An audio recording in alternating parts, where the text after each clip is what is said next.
Reka nsubire kukuramutsa nanaguha kaze mu mwanya wacu. Nanone hari ayandi makuru tugira turabire hamwe.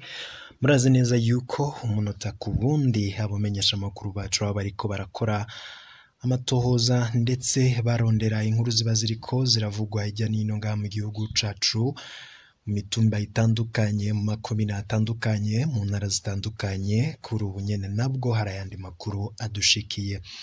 Inkuru idushikiye ni inkuru y'umubabaro ku munyagihugu bivugwa yuko yoba yagandaguwe, ndetse tukaza kuraba ukungene yapfunzwe gushika naho kuri ubu amakuru adushikiye avugwa yuko yoba yiciwe mw'ibohero, nk'uko amakuru adushikiye kano kanya vyerekana. Ni inkuru y'agashavu, ni inkuru itari nziza ku Barundi twese, akaba ari inkuru cane cane ibabaje ku muryango w'uwo yoba ahejeje kwicwa. Ese ninde yamwishe canke se ninde yinyegeje inyuma y'ubwo bukozi bw'ikibi? Turaza kumumenya muri ano makuru, turabe n'ukungene vyose vyagenze n'uwoba yagize uruhara muri uwo mugambi. Ni amakuru kandi turibuze kurabira hamwe ibindi biriko biravugwa hirya no hino mu gihugu cacu c'Uburundi, amakuru atandukanye arabana n'umutekano, agateka kazina muntu, ndetse no mu bindi bisata bitandukanye vy'ubuzima bw'abanyagihugu. Ndaguhaye kazi rero wowe tubana utarafyonda subscribe, ngira ndagusabe gufyondako. Nimba ukoresha icongereza uraraba handitse subscribe, kuri wewe ukoresha igifaransa uraraba handitse s'abonner. Vyondeko maze igihe cose turonse amakuru atohojwe neza n'abamenyesha amakuru babahinga mu gutoza amakuru, uraje uba mu bambere baronka mwenayo makuru. Reka rero mekaze wowe tubana muri ngaha mu Burundi, abari mu bihugu vy'ababanyi umugabane wa Afrika, abari hirya n'ino mu bihugu vy'amakungu, aho woba uherereye hose, mwese ndakengurutse cane. Reka rero dutangure n'aya makuru kuri ino nkuru y'umubabaro idushikiye kano kanya. Hari umunyagihugu yitwa Iradukunda, akaba yaranditswe mu banyororo bo mw'ibohero rikuru rya Ngozi, ariko kandi akaba azwi nk'amaneko w'iperereza ry'u Burundi, aho mw'ibohero rero vyari bimenyerewe ko ahabwa umwidegemvyo akamara imisi adahari canke se akirirwa hanze agataha bugorovye. Ku igenekerezo rya 4 Munyonyo mwaka w'ibihumbi 2020 yari yaraye iwe Ingozi, nk'uko amakuru avyerekana. Niho rero ngo mu gihe c'isaha 8 z'umurango Iradukunda yamenyesha umukenyezi wiwe ko yitavye umukozi w'iperereza, amuhamagaye ngo muri rusange bahurire kwibarabara rya Gitega. We kwibaza yaje kubigwa irengero gute canke se vyahereye hehe? Amakuru abagenzi biwe baronse inyuma nuko ageze aho kurya Gitega ngo haje imodoka kamyonete double cabine y'ibiro. Iyo modoka rero ngo muri rusange ikaba yari y'ibiyo bitabona. Abayirimwo bacakira Iradukunda, imodoka ica itera yerekeza mu Kayanza, nk'uko amakuru avyerekana. Amakuru kandi arerekana neza yuko kuva ico gihe nta yambu ka Samu. Mu mwanya rero wa mbere itelefone yiwe yarazimijwe, ariko mu nyuma yarabonetse iriko ikorera mu Kayanza gushika kw'igenekerezo rya 6 Munyonyo. Ku rubuga rero rwiwe rwa Facebook abagenzi biwe bavuga ko amafoto ya Iradukunda yoba yarafuswe, nk'uko twagiye tubikorera amatohoza. Abatari bake rero barikeka ko Iradukunda yanyurujwe n'iperereza ryaho mu Kayanza, nk'uko amakuru twakoreye amatohoza avyerekana. Iradukunda avuka Ibubezi muri komine y'intara ya Kayanza. Imbere rero ya 2015 Samu akaba yagiye mu gihugu cibanyi c'u Rwanda kubandanirizayo amashuri yiwe yisumbuye. Abonye rero bagenzi we bahungiye mu Rwanda muri 2015, nawe yasavye ubuhungiro aca aba mw'ikambi y'impunzi ya Mahama. Muri 2018 Iradukunda yarahungutse mu mpisho abifashijwemwo na bamwe mu nzego z'iperereza z'u Burundi. Ahatawukiye yarabaye mu miryango mu Kayanza. Muri rusange rero ngo yoba yaranabaye gato mu gisagara ca Bujumbura mu mwanya wa mbere akaba yaragumanye imigenderanire ikomeye n'inzego z'igihugu, ariko ngo mu nyuma vyarahindutse arafatwa n'uwutwara iperereza mu Kayanza. Muri rusange rero arahava yungururizwa mw'ibohero rya Ngozi, aho yoba yaranakatiwe umunyororo w'umwaka nk'uko amakuru avyerekana. Ubuzima bw'uwo munyororo bwasa n'ubutangaza abo bari kumwe, kuko ngo yari afise uburyo bagenzi we batatahura, uko rero ngo buzanana hamwe n'uburenganzira bwo gusohoka uko avyifuje. Mbere rero ngo muri ubwo mwidegemvyo yarahavuye aranashinga urugo nk'uko vyerekanwa mu makuru ariko aravugwa cane.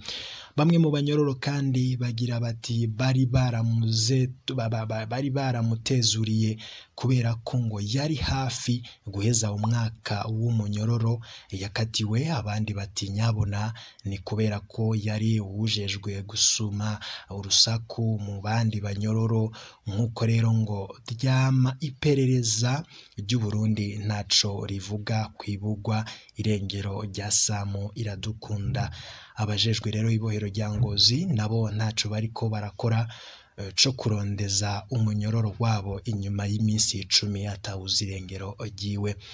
Gukorera iperereza ry'u Burundi ngo ataco bihindura na kimwe, nabo rero ngo barahohoterwa na cane canke se bamwe bakicwa, kandi ngo muri rusange ivyo vyose bikaba biriko biba mu gihe hamaze kumenyekana yuko ndetse bikomeza kuboneka yuko mu turerero twinshi hari bamwe bicwa mu buryo budasobanutse.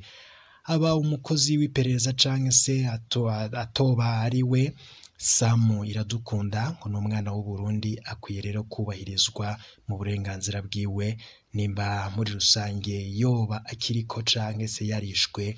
Ayo ni amakuru abiwe ndetse n'abanyagihugu bakeneye kumenya. Hari ico rero yuko uyo Samu yoba yaragandaguwe ndetse akaba iratawe ahantu hatazwi gushikana n'ubu. Amatohoza kubirabana n'iyobora rya Samu akaba kiriko arakogwa. Nayo mu yandi makuru ariko aravugwa cane, reka twumvirize ibindi byose biriko biravugwa ijyanye no ngaha mu gihugu cacu c'u Burundi. Twituye igisata cawo ni gikurikiranira hagufi abantu bapfunzwe binyuranye n'amategeko, abantu bapfunzwe bihonyanze amategeko y'igihugu, bigahonyanga n'amasezerano mpuzamakungu igihugu carico cose kiri mu muryango wa ONU kiba carashizeko umukono. Ivyo rero tukaba twabikoze ku rubanza rwa Fabiano Banshijyaninwo kwihagarikwa n'ifungwa ryiwe, na cane cane nyuma yaho umucamanza afatiye ingingo kumugumiza mu munyororo, inyuma yaho hari hatunganije chambre de conseil, na cane kandi ko naho yari yamaze gushigwa ko umutahe akaja mu munyororo yabandanije akubagurwa. Murazi yuko hirya yejo yafashwe agashigwa mu kumba k'ikosorero, ibintu bikorerwa abanyororo batigenza neza. Ni ibintu rero biteye isoni, ni ibintu biteye ubwoba, tukaba arivyo vyatumye dutaka ico gisata ca ONU. Ico mwomenya rero nuko ico gisata ca ONU ni gisata gisanzwe cihuta kibangutse kandi kidasaba ibintu vyinshi, ko ntigisaba yuko kugira ngo uciture ubanze kuba wahejeje inzira zose ziyungururizo mu gihugu. Ico gisata rero kiraheza kigira amatohoza yaco gifatiye ku makuru caronse, kikandikira leta y'u Burundi kisaba umuco ku makuru gifise, kigaheza kimaze kubona ingene ibintu bimeze, uwo muntu ingene yahagaritswe, ico yagirizwa n'uburyo afashwemwo, kigagira icegeranyo kirungikira inama nkuru ya ONU ijejwe agateka ka muntu. Iyo imaze rero kugira ico cegeranyo, inama nkuru ya ONU ijejwe agateka ka muntu iraheza igasaba igihugu kubahiriza amasezerano kiba carashize ku mukono, na cane ko kiba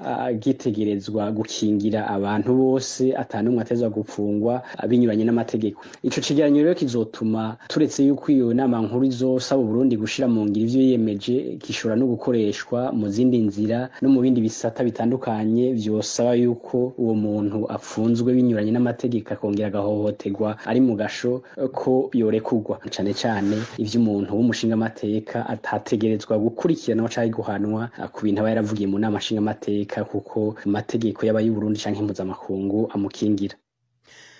Uyu akaba yari umushingwamanza Lambert Nigarura, umwe mu bashingwamanza bakorana na sentare mpanavyaha mpuzamakungu, akaba ari nawe arongoye urunani CPCPI. Urunani Seforo Arusha rurasaba rushimitse umunyamabanga mukuru w'ishiramwe mpuzamakungu Antonio Guterres kurungika intumwa yiwe idasanzwe mu Burundi kugira ngo ashobore kugondoza leta kugira habe ibiganiro ku bwa Federica Bamvuginyumvira arongoye urunani Seforo Arusha ngo icihuta nuko amakungu agondoza abarongoye Burundi kwitaba ibiganiro nabo bitavuga rumwe, ibiganiro bidahagarikiwe na kano karere nk'uko vyahora biheze bihagarikirwe nyabona n'ishiramwe mpuzamakungu ONU. Kurikira Frederic Bamvuginyumvira. Ikintu canezereye nuko yavuze ati naho Burundi bwasabe ko tubukura ku rutonde rw'ibihugu bikurikiranwa ngaha mu rwego rujejwe umutekano ku isi, tubwirizwa kurusubizako kugira ngo ukurikirane ibiriko birabera muri kya gihugu c'u Burundi. Aravuga neza ati ndagiye kurungika intumwa zanje mbaze bagire ubushobozi budasanzwe. Aha rero harakomeye cyane kuko byose byagiye biba kandi izo ntumwa ziwe zihari, nibaze babivuge uko biri badatinya kandi bakingirwe ntihagira ababica kandi ntibabirukane. Gusubira ko tugira ibiganiro ni vyiza, cyo turagikenguruka, ariko tubibere hehe bigigwe nabande. Aravuga ibi bihugu byo muri Afrika y'ubuseruko, aha naye hari kibazo. Abarongo ivyo bihugu mu vy'ukuri ntibumvikana kuri iki kibazo c'u Burundi, kuko hari abashigikiye ingendo ya CNDD-FDD kubera ko nkumbure babareze muri kahise, bakavuga bati igito gitabwi wabo reko nabantu twashizeho, reka bagira ivyo bashaka tubashigikire. Ivyo navyo bitabagaza igihugu c'u Burundi. Ni naco gituma hakenewe yuko iyo Nations Unies ibihari kandi kabariyo ibirongora, abo nabo bakaza nk'abandi bagakurikira ibiriko biraba, bakumviriza abarundi tukavuga ibyo dufise ku mutima kugira ngo dushike ku biganiro nyavyo, maze tuvugana ingene dutwarana, tuvugana ingene hazibwirizwa nshingiro rishasha, tuvugana ingene dutunganya amatora. Ibi byo ko tugira amatora umugambo utatsinze ugatwara, ibi bintu bibwirizwa guhagarara, koko bitahagaze nta mahoro azopfa abonetse mu gihugu c'u Burundi. Ivyo rero tubwiriza kuranka tubivugira kandi dukingiwe, hanyuma tukashikiriza ivyo tubona. CNDD-FDD ibwiza gutegera yuko uyu munsi ntigitegeka, uyu munsi riko yategeka igitegekesha igikenye gusa kuko ntiyatowe. Ibwiza kucara hamwe kumwe nabandi, hanyuma twese hamwe tukiga ico Burundi bwacu buzo.